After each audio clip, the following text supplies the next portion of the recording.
Bonjour, merci à vous. Un mot sur ce que vient de raconter Axel de Tarlé sur l'énergie. Quel rôle pouvez-vous jouer, vous, les députés, pour aider à réduire cette consommation d'énergie, pour aider à cet effort de guerre, entre guillemets? Alors déjà, il faut dire que les Français font d'ores et déjà beaucoup d'efforts. Il y a 12 millions de Français qui sont en précarité énergétique dans notre pays. Et le litre de l'essence, ça ne vous a pas échappé, est déjà à plus de 2 euros par litre, avec des Français et des Françaises qui se demandent s'ils vont encore pouvoir continuer à aller travailler. Donc le premier effort qui doit être fait, il doit être fait sur les multinationales.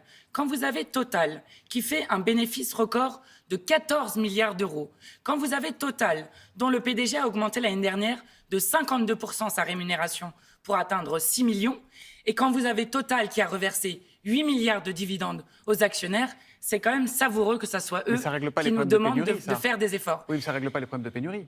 Non, ça ne règle pas les problèmes de pénurie, mais ça permet déjà d'avoir un blocage des prix à la baisse pour les Français et les Françaises. Oui. Et ensuite, ce qui était dit à l'instant, c'est-à-dire qu'ils viennent de découvrir au niveau européen que nous pouvions effectivement bloquer les prix, y compris pour l'achat du pétrole, ce qui permettrait de gérer collectivement et de mutualiser Ça ne peut se faire les qu'au choses. niveau européen, qu'au niveau national, on est un peu impuissant par rapport à tout ça? Non, je pense qu'on peut faire à tous les niveaux, mais que c'est d'abord dans les décisions collectives qui sont prises que l'on doit régler les choses. Et notamment, on découvre peut-être maintenant que la meilleure des énergies est celle qui n'est pas produite, et donc que nous devons faire des choix collectifs.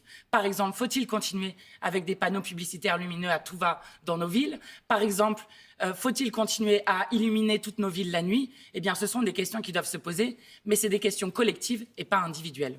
Nul ne peut être privé du droit à l'interruption volontaire de grossesse. Voici les mots que la patronne des députés macronistes, Aurore Bergé, veut inscrire dans la Constitution pour que le droit à l'IVG y soit gravé. Elle va déposer une proposition de loi en ce sens. La NUP votera-t-elle cette proposition de loi? Alors, on verra comment ça se passe. Aujourd'hui, nous allons déposer notre propre texte, comme nous l'avions annoncé la veille de l'annonce de Madame Berger, donc qui est un texte que la NUP, la Nouvelle Union Populaire, propose à l'ensemble des députés hors Rassemblement national. Qui va dire la même chose à peu près. Normalement, c'est la même idée. Donc il n'y a pas sur un sujet comme ça moyen de se mettre d'accord entre les uns et les autres? Nous la proposerons, y compris aux députés macronistes. Et j'espère que les députés macronistes voudront bien co-signer notre texte, puisque c'est la proposition que nous avons faite, de faire un texte commun sur cette question-là. J'alerte sur un point.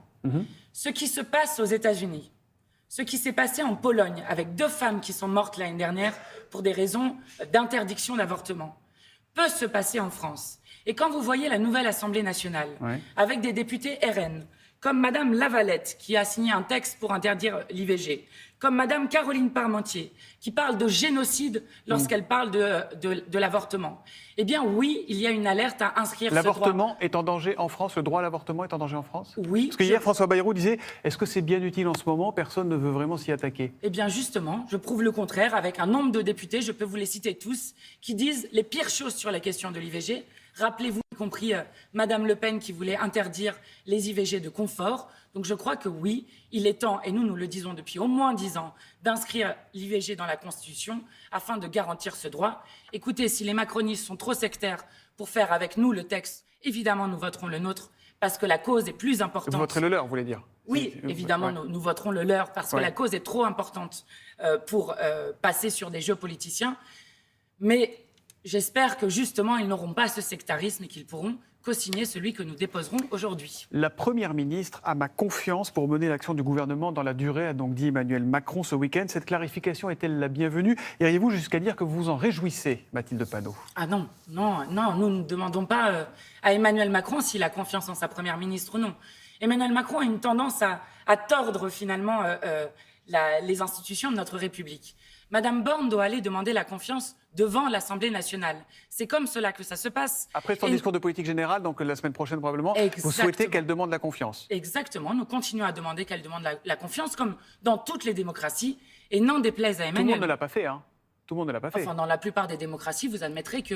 Pierre Bérégovoy l'a pas fait, Édith Cresson l'a pas fait, Michel Rocard l'a pas fait, 3 premiers ministres de gauche à l'époque. Eh bien, ça ne fait pas beaucoup. Ouais. Ça ne fait pas beaucoup. Et je crois que ce qui s'est passé avec les élections législatives, n'en déplaise à M. Macron, c'est que justement, il n'est plus le seul à décider, mais que maintenant, l'Assemblée nationale n'est plus sa chambre d'enregistrement, ni son paillasson, et qu'il doit donc faire avec une Assemblée nationale qui est forte. Si la Première ministre ne pose pas la question de confiance, est-ce que vous déposerez une motion de censure? Nous nous réservons le droit, si elle ne le demande pas, de déposer une motion de censure. Quitte à faire tomber le gouvernement? Quitte à faire tomber le gouvernement. C'est pas un peu tôt pour quelqu'un qui n'a pas gouverné du tout encore? Mais vous comprenez qu'il y a un problème démocratique.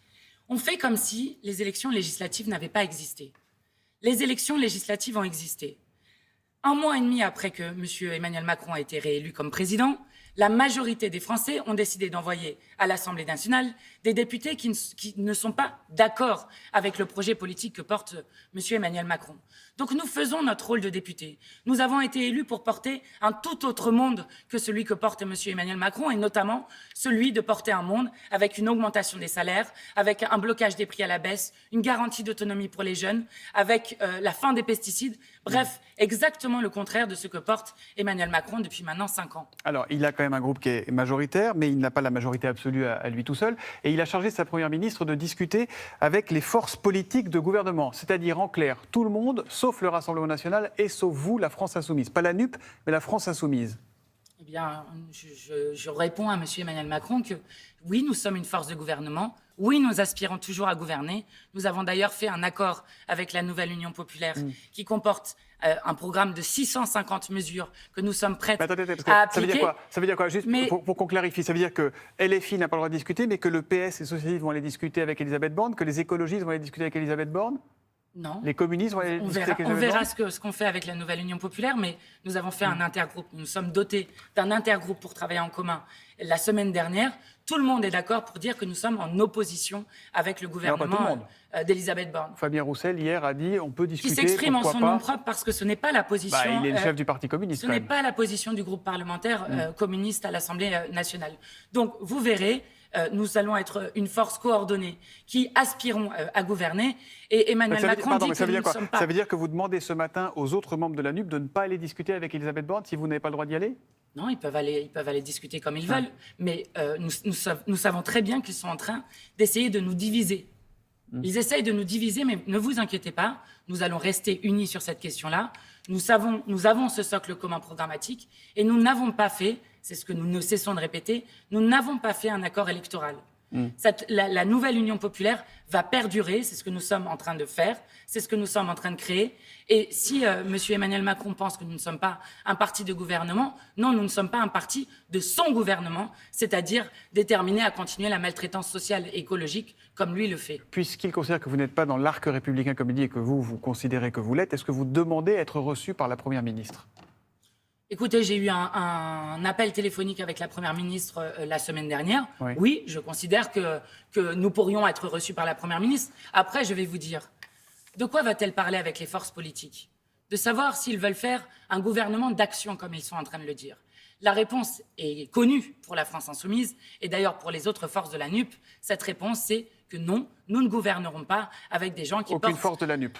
Mais non, avec des gens qui portent la retraite à 65 ans, avec des gens qui portent le RSA contre 15 à 20 heures de travail gratuit par semaine. Nous ne voulons pas de ce monde-là et nous sommes prêts à construire l'alternative au leur. Mathilde Panot, la secrétaire d'État au développement, Chrysoula Zakharopoulou, est l'objet d'une enquête alors que 3 plaintes pour viol ont été déposées contre elle. Doit-elle quitter le gouvernement? Oui, je crois que c'est ce que nous avons demandé pour chacun des membres du gouvernement lorsqu'il y a une enquête, le temps que l'enquête détermine si oui ou non. Mais est-ce qu'une accusation suffit? Je crois que lorsqu'il y a plusieurs accusations, ça amène à penser qu'en tout cas, la personne doit se mettre en retrait. Je pense que c'est une manière républicaine de faire. C'est pas dangereux? Parce que si en sortant de là, quelqu'un vous accuse de viol, vous démissionnerez de votre poste de député? S'il y a des plaintes, oui. S'il y a des plaintes? Oui, bien sûr. Je pense que... Mais oui, c'est important parce que si vous voulez... Vous avez une certaine exemplarité à avoir au niveau notamment du gouvernement. Mais la présomption d'innocence, Mathilde Panot. Mais la présomption d'innocence existe. Ça ne veut pas dire que vous êtes coupable. Ça veut dire que le temps que la justice rende son travail, eh bien, vous pouvez vous mettre en retrait de la vie politique et ensuite la justice détermine si vous êtes coupable ou non. Ce n'est ni à vous ni à nous de le faire. On n'est pas arrivé à un stade où accusation vaut culpabilité aujourd'hui dans la société? Non, je ne crois pas. Je crois que nous sommes dans une société dans laquelle pendant très longtemps, la parole des femmes notamment n'a pas été entendue. Nous sommes dans une société dans laquelle le patriarcat a encore une voix très forte sur la manière dont nous organisons la société. Donc je crois que le fait qu'on croit maintenant les personnes qui se plaignent est une bonne chose pour le pays. Vous avez vu la réaction de la présidente de la commission du Comité national des gynécologues et obstétriciens français. Ils ont signé une tribune hier dans le journal des dimanches, tout en nuances, mais aussi en inquiétude. Je les cite. Si les médecins et les sages-femmes, de crainte de se voir traités de violeurs sur les réseaux sociaux et d'être poursuivis en justice pour viol, renoncent à examiner les femmes, ce sont celles-ci qui en paieront les conséquences. Il ne s'agissait pas de défendre la ministre en l'occurrence. Il s'agit d'un sujet. Non, mais je comprends. Mais la question des violences obstétricales n'a pas été posée clairement et de manière sérieuse dans notre pays. Et donc, je crois que c'est aussi une manière de faire en sorte que nous pensions cette question-là, dont beaucoup de femmes sont victimes dans notre pays. Merci Mathilde Panot d'être venue dans le matin. Merci à vous.